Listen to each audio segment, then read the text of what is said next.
Type 1 जो diabetics होते हैं, ख़ास तौर पे जो छोटे बच्चे होते हैं, यंग बॉयज़, यंग गर्ल्स, जिनको इंसुलिन दी जाती है टाइप 1 शुगर को कंट्रोल करने के लिए, उनका एक बहुत ही कॉमन, बहुत ही बड़ा, और जो उनके वालिदैन होते हैं, उनके जो पेरेंट्स होते हैं, उनके लिए बड़ा ही परेशान कुन जो मसला है वो ये होता है कि जो इन टाइप 1 डायबिटीज़ का जो HbA1c लेवल होता है वो कभी भी नॉर्मल या ऑन टारगेट नहीं आता, बहुत मुश्किल है। कोई तकरीबन 1 to 2% टाइप 1 डायबिटिक्स होंगे, यंग बच्चे, यंग लड़के, जिनका HbA1c लेवल कभी ऑन टारगेट आए, या 7.5, 7% या इवन 7.8 या इवन 8% हो। ऐसा क्यों होता है? आज हम इस पे बात करेंगे, क्योंकि अक्सर जो पेरेंट्स होते हैं, ख़ास तौर पे क्लिनिक पे जब टाइप 1 डायबिटिक्स मेरे पास काफ़ी ज़्यादा आते हैं, तो अक्सर माएँ और अक्सर वालिदैन की ये शिकायत होती है कि डॉक्टर साहब आप टाइप 2 डायबिटिक्स के लिए, एडल्ट्स के लिए, बड़े लोगों के लिए बहुत ज़्यादा वीडियोस बनाते हैं, बड़ी इन्फॉर्मेटिव होती है, लेकिन जो हमारे बच्चे होते हैं टाइप 1 डायबिटिक, उन पे ज़रा कम बात आप करते हैं। आज मैं उनकी भी ख्वाहिश पूरी कर रहा हूँ और आपको भी बड़ी इन्फॉर्मेटिव बात बताने जा रहा हूँ कि ये जो टाइप 1 डायबिटिक बच्चे होते हैं, छोटे, 7 साल के, 5 साल के, 9 साल के, 10 साल के, इवन के 17-18 साल तक के बच्चे जो होते हैं, जिनको टाइप 1 डायबिटीज़ होती है, जो इंसुलिन ले रहे होते हैं, उनका HbA1c लेवल कभी भी ऑन टारगेट नहीं आता, कभी भी नॉर्मल रीडिंग्स की रेंज में नहीं आता। वजह उसकी ये है कि ये जब टाइप 1 डायबिटिक्स इंसुलिन लेते हैं, ये बच्चे, ये नौजवान, तो इनका कभी कभी शुगर लेवल लो हो जाता है, जिसको हम हाइपोग्लाइसीमिया कहते हैं। और इतना ज़्यादा लो नहीं होता क्योंकि इमरजेंसी में चले जाते हैं, ऐसा नहीं है। लेकिन जब लो होता है तो उनको भूख लगती है, ठंडे ठंडे पसीने आते हैं, हाथ पाँव कांपना शुरू हो जाते हैं। पेरेंट्स भी ये देख के ज़रा हालत ख़राब होती हुई देख के ज़रा परेशान होते हैं। तो क्या होता है कि वो उसी वक्त कोई मीठा लेते हैं, जिसमें अक्सर पेरेंट्स अपने बच्चों को जूस पिला देते हैं, कोल्ड ड्रिंक्स पिला देते हैं, शक्कर, गुड़, टॉफ़ियाँ, मिठाइयाँ, या कोई भी घर में जो मीठी चीज़ पड़ी है, जो सबसे ज़्यादा मीठी है, वो उनको दे दी जाती है ताकि उनका हाइपोग्लाइसीमिया जो है वो ठीक हो जाए।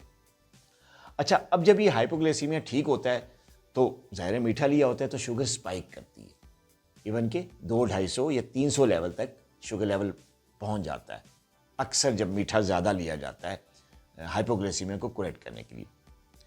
अच्छा, जब ये हाइपोग्लाइसीमिया करेक्ट करने के लिए मीठा लिया जाता है तो जो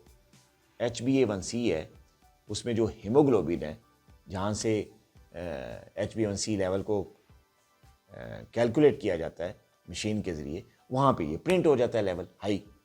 अच्छा, अब जो RBCs हैं, उसका जो नॉर्मल लाइफ स्पैन है, जो उसकी ज़िंदगी है, वो 120 दिन है, ये बनती 3 माह।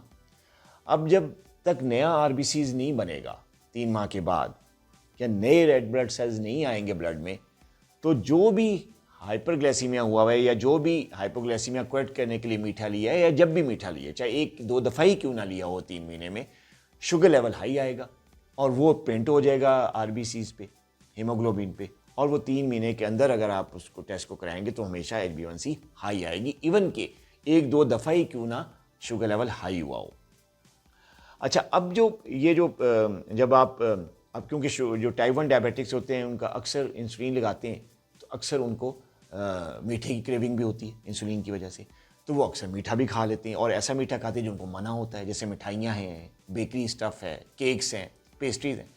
इसकी वजह से भी उनका शुगर लेवल थोड़ी देर के लिए हाई होता है, बाद में फिर इंसुलिन की डोज लगाकर या उसको एडजस्ट करके उसको कंट्रोल कर लिया जाता है। लेकिन जो ये लेवल्स मल्टीपल टाइम पे जब ये हाई होते हैं मीठा लेने की वजह से, तो ये भी आपके जो एवरेज है HbA1c की, उसको डिस्टर्ब करते हैं, और ये एवरेज सेम रहती है जब तक कि नया RBC ना बन जाए, या जब तक आप नया 3 महीने के बाद दूसरा HbA1c ना करवा लें।